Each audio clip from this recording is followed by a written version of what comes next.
महाराष्ट्र में लोकसभा सीट बंटवारे पर फंसेगा एमवीए में पेंच। संजय राउत और कांग्रेस के दावे से एनसीपी में हलचल।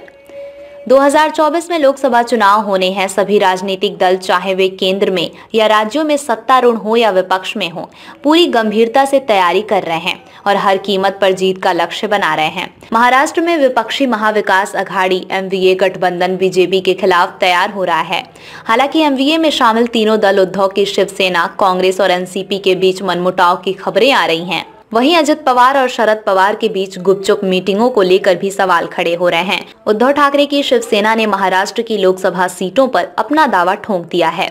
वहीं एनसीपी और कांग्रेस को लेकर तस्वीर साफ नहीं हुई है।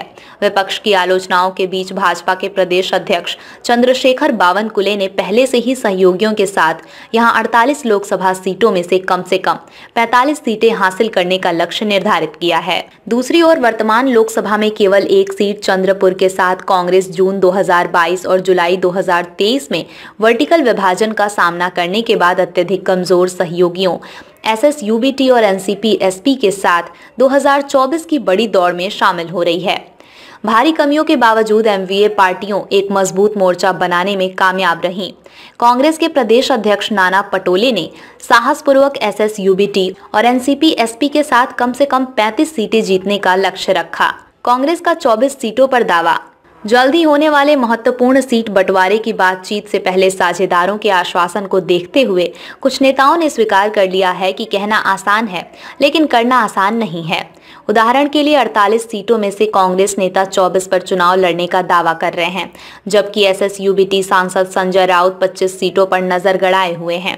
लेकिन एनसीपी-एसपी ने उन सीटों पर चुप्पी साध रखी है जिन पर वो चुनाव लड़ना चाहती है। बन रहा ये फॉर्मूला।